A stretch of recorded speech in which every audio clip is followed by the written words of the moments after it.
बिस्मिल्लाहिर्रहमानिर्रहीम। तमाम देखने सुनने वाले नाजरीन को एहसान उल्लाह की तरफ से अस्सलाम वालेकुम। आप देख रहे हैं मेरा यूट्यूब चैनल एहसान गोट फार्म डिस्ट्रिक्ट बखर। आज आपने थंबनेल देखा होगा, आज सहराई ज़िंदगी इंसानों के लिए कितनी ज़रूरी है और फिर उसके बाद बकरियों के लिए कितनी ज़रूरी है। बड़ी अहम मालूमात मैं आपके साथ शेयर करने जा रहा हूँ। वीडियो को देखिएगा एंड तक, और अगर आप चैनल के ऊपर अभी तक न्यू हैं तो सबसे पहले चैनल को सब्सक्राइब कर लें ताकि इस तरह की नायाब वीडियो आपको बर वक्त मिल सकें। तो जी, सबसे पहले हम बात करते हैं अपने इस खुदादाद मुमलिकत, अपने प्यारे वतन पाकिस्तान की, कि ये अल्हम्दुलिल्लाह हर नेमत से मुस्तफ़ीद है। हर नेमत, किसी नेमत की भी यहाँ से कमी नहीं है। हमारे मुल्क पाकिस्तान के अंदर 3 बड़े सहरा हैं, जिनमें से जो सबसे बड़ा सहरा है उसको बोला जाता है थर पारकर, वो सिंध के अंदर मौजूद है। और दूसरा उसके साथ ही पंजाब के अंदर है चोलिस्तान, जो बहावलपुर का डेजर्ट है, रोई भी उसको कहते हैं। और उसके साथ आगे आ जाएं तो ये आ जाता है थल। ये थल कितने ज़िलों के ऊपर मुश्तमिल है? सबसे पहले इसमें खुशाब आता है, ज़िला झंग आता है, उसके बाद ज़िला बखर आता है, साथ ज़िला लिया है, और उसके बाद जी आगे मुजफ्फरगढ़ है, और मुल्तान का कुछ हिस्सा भी इसके अंदर शामिल था, लेकिन अब दरियाओं की वजह से वो आबाद हो चुका है। तो ये थल जो है ये बहुत वसी इलाका है, और अल्हम्दुलिल्लाह यहाँ के रहने वाले जो लोग हैं बड़े मिलनसार और मेहमान नवाज लोग हैं। और अल्हम्दुलिल्लाह यहाँ की जो मकामी ज़बान है, जो लोकल ज़बान है यहाँ की, वो सराइकी है। ये जनूबी पंजाब के में भी कुछ इलाका शामिल होता है, और उसके बाद वस्ती पंजाब में भी आता है। तो शुमाली पंजाब के साथ से ही ये इलाका शुरू हो जाता है, यानी सरगोदा से आगे, साथ ही आगे से ये थल शुरू हो जाता है। और ये जो थल है ये शुरू से ही जानवरों के लिए बहुत मौजू था, और ये बहुत बड़ी बड़ी इसके अंदर चरागाहें थीं। और उसके बाद जी 1952 के अंदर इसको गवर्नमेंट ने अलाट किया, लोगों को कहा कि इसको आबाद करें। और उसके बाद जी लोगों ने इसको आके आबाद किया। कौन से लोग, किन किन अजला से लोग आके इसके अंदर, इसको आबादी के अंदर शामिल हैं, उसमें जी सबसे पहला जो मेन नंबर है वो जी सियालकोट है, उसके बाद गुजरांवाला है, उसके बाद गुजरात है, जेलम है, और मंडी बहाउद्दीन है, फैसलाबाद, लाहौर, कसूर, उकाड़ा, यानी ये जो मेन बड़े अजला हैं। शेखुपुरा, वहाँ के लोग भी यहाँ पे मौजूद हैं, और उनकी जो ज़बान वहाँ पे है वो पंजाबी है, पंजाब के हैं।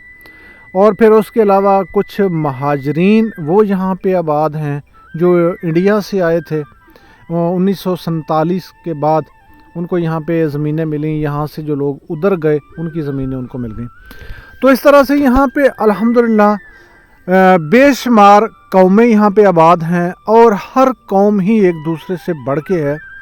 और मेन जो यहाँ पे हैं वो ज़मींदार लोग हैं, उनकी हर किसी की अपनी अपनी गोत है, यानी जट बरादरी है।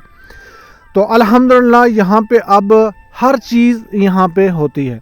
मेन जो यहाँ पे हैं वो बड़ी 2 फसलें हैं, उनमें से गंदम और चना, ये मेन 2 फसलें हैं जो सबसे बड़ी हैं और सबसे ज़्यादा होती हैं। बाकी उसके अलावा कोई भी फसल इस इलाके में लगा दी जाए तो अल्हम्दुलिल्लाह वो बेहतरीन होती है।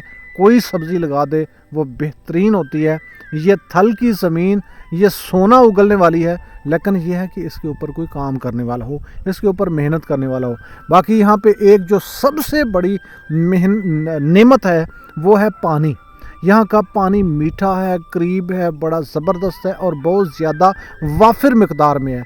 जैसा कि चोलिस्तान और थर पारकर के अंदर पानी की कमी है, पानी कड़वा है, नमकीन है, और उसके बाद गहराई बहुत ज़्यादा है, इसमें वो नहीं है। यहाँ पे पानी बिल्कुल करीब है, और कुछ इलाकों के अंदर नहरें भी आ चुकी हैं, और कुछ के अंदर अभी सर्वे हो चुका है, नहरें भी नहीं आई।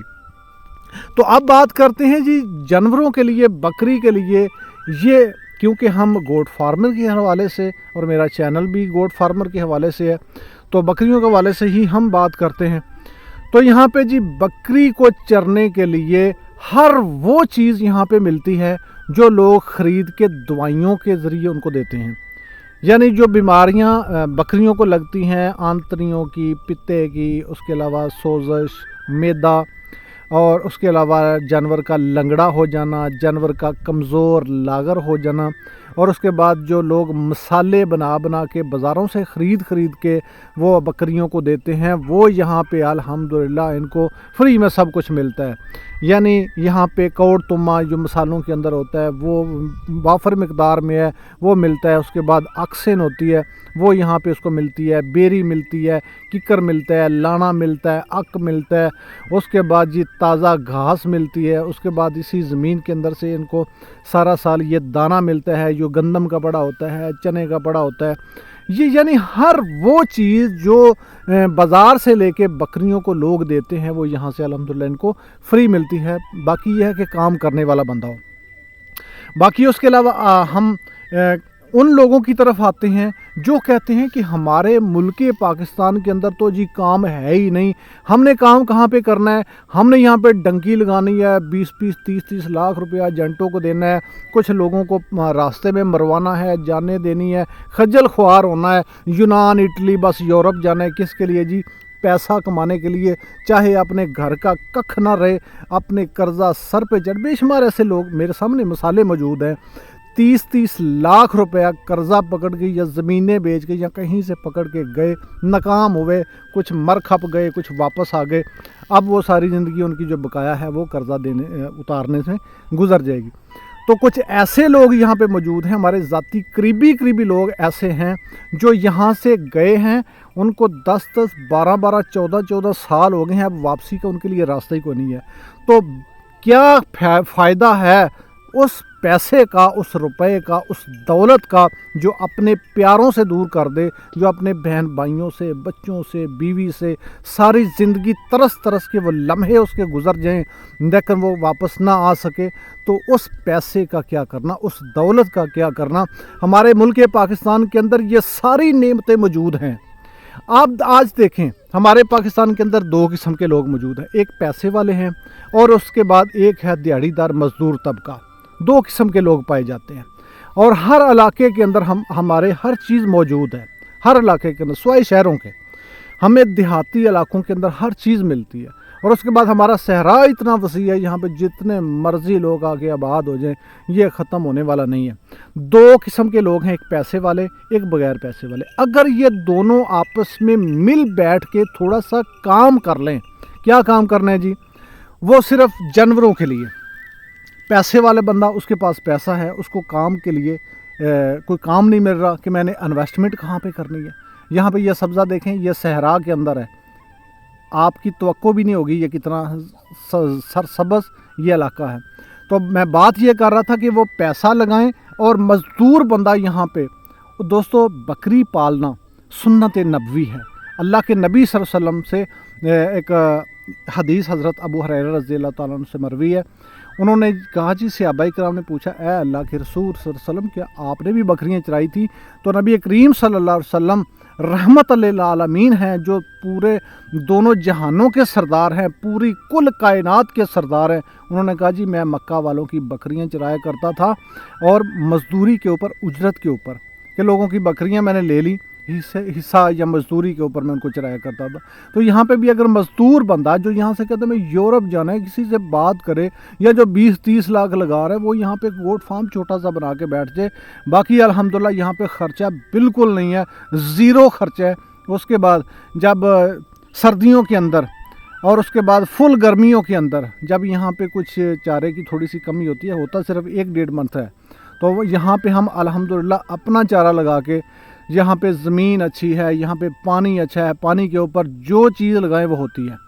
تو یہاں پہ یہ زمینیں آپ کو نظر آ رہی ہیں، الحمدللہ یہ سارے کے ساری گندم والی زمینیں ہیں اور اس کے اندر یہ چارہ لگایا ہوا ہے. تو یہ صرف بکریوں کے لیے ہے. تو اس طرح اگر مل بیٹھ کے ایک میٹنگ کر کے یہ لوگ اپنی انویسٹمنٹ، اپنا پیسہ جانوروں کے اوپر کریں، اپنے ملک کی معیشت بھی بہتر ہو، اپنے ملک کے اندر گوشت بہتر ہو، اپنے ملک کے اندر دودھ کی وافر مقدار ہو جائے، اور ہمیں وہ जो आज सुनने को मिला है जी, हमारे पाकिस्तान के अंदर एक नई चीज़ आ गई। क्या है जी, एक मिल्क बैंक बन चुका है, जो वुमेन का यानी गर्ल्स का, लेडीज़ का वहाँ पे दूध इकट्ठा होगा जी। किसके लिए जी? उन बच्चों के लिए जो जिनको दूध नहीं मिलता। कोई बात करने वाली है। जो इंसान फितरत के हट के जो काम करता है ना, तो उसके अंदर नुकसान ही नुकसान है।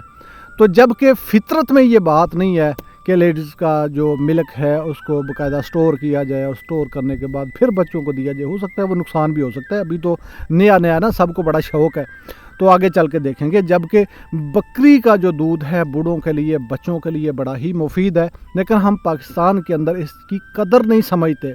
मैं कहता हूँ इंडिया के अंदर आपने वो वीडियो देखी होगी कि वो 2 लड़कियाँ जो बीमार थीं, उन्होंने बीमारी की वजह से एक बकरी ली, उसका दूध पिया, सेहतयाब हुए, और फिर उनके हमसाए आगे पीछे लोगों ने जी उनको कहा कि हमें भी ये दूध दें, तो उन्होंने एक अपना फार्म बना लिया। आज उनका करोड़ों के अंदर वो कारोबार है और ऑनलाइन है, और आज 100 के करीब उनकी बकरियां, उसके ऊपर उनका बिजनेस हो रहा है, उनकी मेंगनियां तक सेल हो रही हैं। तो क्या ये सारा कुछ हम नहीं कर सकते? जबकि हमारा इस्लाम कहता है कि अगर आप बेरोज़गार हैं ना, गुर्बत है, तो आप बकरियां पालें। तो यहाँ पे बड़ा अच्छा प्लान हम सबको दे रहे हैं कि आप अपनी बकरियां यहाँ पे रख सकते हैं, ख़ुद भी रख सकते हैं। उसके लिए जगह है, बिल्कुल फ्री है, और उसके अलावा जानवर के ऊपर जो खुराक, जो उसके ऊपर एक्स्ट्रा अखराजात होते हैं, वो बिल्कुल नहीं है। बकरियां रखने के लिए यहाँ पे जगह बड़ी मौजूद है। तो नंबर यहाँ पे दे दिया गया। अगर आप भी करना चाहते हैं, हक़ाइक़ सारे हमने आपके सामने रख दिए हैं। तो आप अगर ये बिज़नेस करना चाहते हैं, गोट फार्मर के हवाले से गोट फार्म बनाना चाहते हैं, तो बिल्कुल आप इस नंबर के ऊपर दिए गए नंबर पर रब्ता कर सकते हैं। इंशाल्लाह आपको मुकम्मल सपोर्ट होगी, मुकम्मल सपोर्ट मिलेगी। तो बाकी नाज़रीन, मिलते हैं नेक्स्ट वीडियो में, तब तक के लिए इजाज़त दीजिए। अल्लाह हाफ़िज़, वस्सलामु अलैकुम।